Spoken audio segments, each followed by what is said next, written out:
Hey True Believers, Englentine here with another episode of Comic Book Origins. This time around we're talking about the Stark, an alien race who in their earliest of days discovered a whole bunch of Iron Man armor, and they decided to learn it and use it as the societal basis, ending up destroying their planet. So they travel from planet to planet, subjugating the races and adding their technology to the Starks. That way they could always stay one step ahead. Created in 1990, the Stark made their real first appearance in Guardians of the Galaxy #1 on their final page, but it's issue #2 that their main first appearance happens.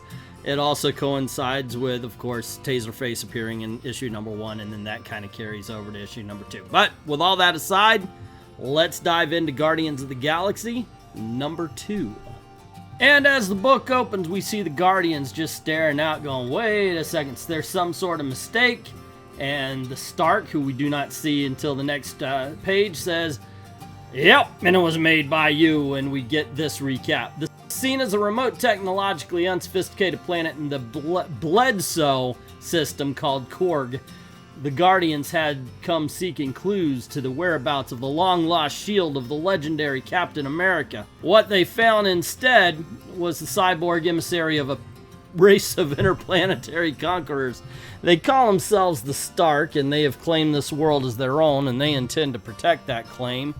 And that's all the recap you're going to get from our fabulous first issue, friends, because right now it's time to rock and roll! I'm not kidding.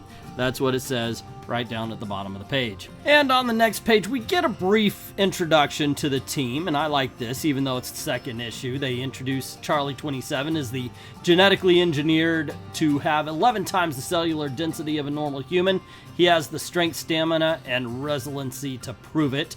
And then, of course, Starhawk, a mysterious mutant from the warrior world Arcturus. A blur of motion, he loses his concussive blasts appear light in his wake, and the self-proclaimed one who knows makes no boasts, issues no battle cry, and he perceives no need for them. And then we get Martin X, who at this point is the leader of the team, except he doesn't know how to watch his back and needs Starhawk to save him. And we see the natives rush into their huts for protection. The leader of the Stark calls out to one of her minions to go and get Taserface, who had been knocked out in the previous issue. While they're doing that, Vance Astro is distracted, and one of the Stark comes up and slashes open his suit, and for the first time in a millennia, his skin is exposed to open air. So we see Charlie 27 call out to Martin X that Vance's suit has been cut and he needs his help. Unfortunately, Martin X is, as he says, a little indisposed at the moment as he's being attacked, but he gets a little help. I'll take care of these creeps, Marty. Go help Vance. She is Nikki, flame-tressed acrobatic sure shot and last living member of Earth's Mercury colony, and she has just now bought her silicon skin teammate a brief respite.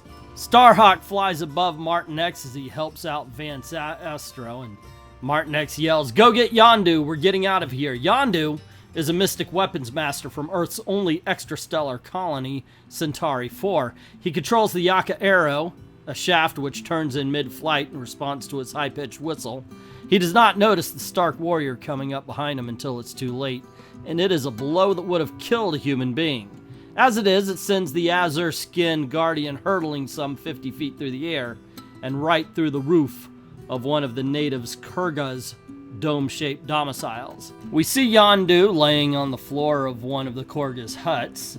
Kurga comes up to him, steals his dagger, and hopes to avenge his dead brother. And then we cut to Firelord, who since Silver Surfer's disappeared has become the protector of the universe.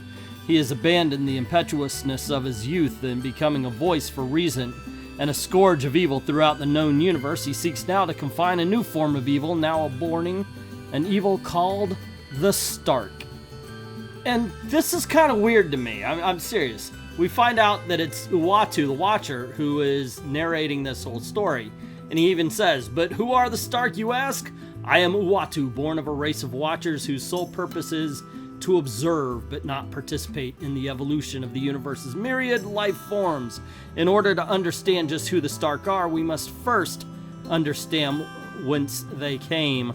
And to do that, we must peel back the veil of time to the dawning years of your 21st century, where in this future timeline, your world is unexpectedly and savagely attacked by your nearest planetary neighbors, Mars. Though Earth's many super beings fought valiantly, it was the end of their era, and they fought in vain. One such hero was the Avenger Iron Man. Without the ability to safeguard on Earth his most precious inventions, his suits of armor and the circuitry they contained, and not wishing them to fall into the hands of the Martians should he fail, as he eventually did, he used the technological resources at his disposal to launch them into space. The capsule's trajectory used the gravity of Earth's star Sol to slingshot it into deep space, where it would drift forever, never to be seen again by man or any other sentient, or so he assumed. But in his haste, Tony Stark erred in his calculations. And over the course of time, it found its way not only to another star, but to a small inhabited world. The world had no name, for the race that it had birthed was only then on the brink of civilization. But the natives were intelligent creatures, and over the course of years, they overcame their fear of the metallic object from the stars, and emptied it of its enigmatic contents. After several hundred years of examining and studying the strange suits of armor and the computers which propelled the capsule through space, they began to understand, and in their understanding they built for themselves a technologically advanced society. They came to worship their techno-god, even to the point of naming their world and their whole race after him. And in the image of their god, they began to fashion suits of armor for themselves. Massive factories soon covered the landscape like cancerous tumors. Within 3 generations, they had polluted their environment to such a degree that the very air was now toxic to them. They built temperature-controlled domes around their cities to protect themselves from the ultraviolet rays which now permeated their planet. Rays that parched their once fertile soil, making it unable to sustain life. They traveled from one city to another in pneumatic tubes as their world grew increasingly more deadly to them, spewing their fetid poisons into the once fragrant air, and still their factories, now fully automated, smelted the precious ore of their planet until every man, woman, and child among them wore the armored garbs of their god. I was privileged to know Anthony Stark during his life, and I am certain of this, my friends, he would have wept at the damage unwittingly wrought on this world.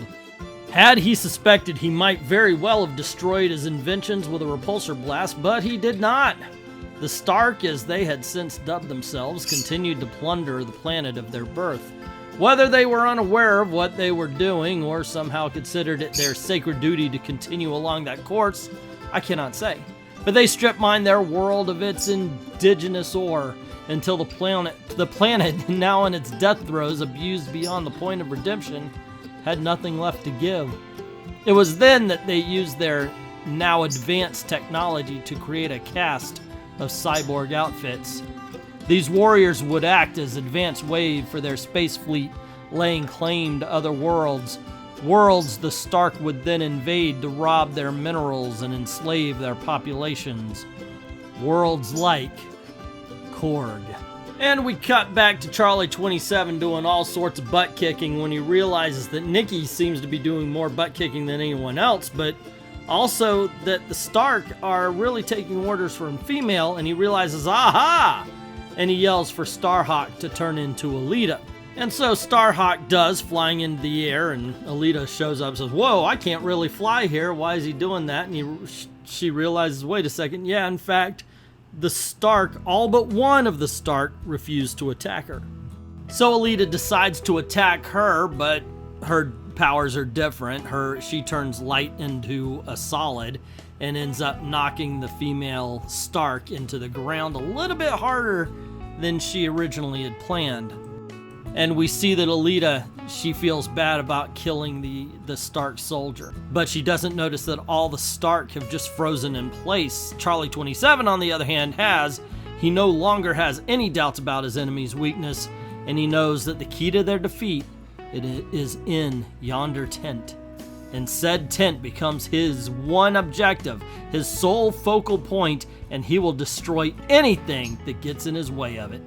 And in the tent we see, you will be shamed for generations yet unborn. The great Taserface rescued like a child. You dishonor your whole gender. Your Excellency, not now, communicator. Forgive the intrusion of this worthless one, your grace. I bring news of the battle. It's their flyer, you must know. Lieutenant Darkeyes has been killed. What? The leader of the Stark says, and smacks the communicator. How dare you come to me with this news of her disgrace? Her whole family will suffer this ignominy. May Stark have mercy on her soul. And she turns her attention to Taserface. It should have been you that died in her stead, now nameless one. And Taserface looks at her. Yes, now I am doubly dishonored. Then the leader of the Stark tells the others to bring the head of the Golden One, because he and the guy's like, whoa, whoa, hold on. It's no longer a male who flies in the skies, but a woman. And the leader of the Stark says, a woman? Yes, they somehow switched places, and this kind of bewilders her, and she's like, a woman killed another woman? Unbelievable. So be it. Then it is she who will join my sister Stark in AIDS.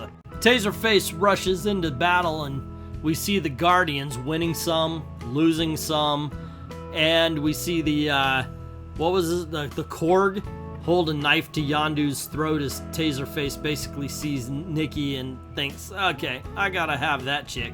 And so Taserface sneaks up to Nikki. He moves with surprising stealth. She does not hear him over the sound of her own wrist lasers, and those of her fellows who might have noticed him fail to see. Each is too involved in his own private war until it's too late.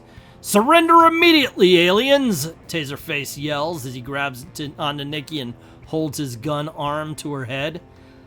She yells, let go of me, you son of a... or your leader's life is forfeit. The Guardians pause at the gravel voice command. Each experiences a moment, forever frozen in time. With their teammate's name on their lips, their hearts clumped in their voiceless throats. But before any of them can act, Alita is surrounded. Await the general's command, one of the soldiers yell. Oh no, Alita says, and she thinks, I've got to make the change. Whatever tactical advantage I may have had is obviously gone now. Give me just a few seconds to concentrate. Fire! One of the soldiers yells. No, just a nanosecond more. I can't stop the change. Her scream, like a knife, cuts through the sky as a dozen lasers from as many directions converge on her as one. And there, for just a second, it appears as though a new star is ignited in the sky over the planet Korg. And those brave enough or foolish enough to gaze into the heart of that new sun would swear they saw two figures being consumed in its fury. And they wouldn't be far wrong. To be continued. Ha ha. There you go, ladies and gentlemen. That is Guardians of the Galaxy #2, first full appearance of the Stark. I gotta tell you, I liked it. I think this is a good book. I used to buy this book back in the day. I am a bigger fan of the original Guardians of the Galaxy than I am of the newer one. And I loved this book. And I gotta tell you, it holds up. I was very pleasantly surprised that this book is still good after 30 years. Damn. The Stark seem an alright alien villain, I guess. Overall, I thought it was a fun book, and I did wonder why Uatu is narrating this, because, I mean, if he narrated just the middle part, doesn't it go to show that he narrated the rest? I don't know. That's what I think. What do you think? Let me know in the comments below. Don't forget to click like and share and subscribe, the whole 9 yards, of course. And make sure that settings are on all for notifications. If you like the content, please consider helping the channel out. You can help it out most by sharing. But if you want to throw $1 or $2 at us, just go on over to Patreon or Ko-Fi. Links in the description below. Drop $1 in the till. Helps keep the lights on. Helps keep making videos, as this is the way we're trying to make a living. Like to thank everybody who's already done that. And to everyone, all of the true believers, thank you very, very much for watching.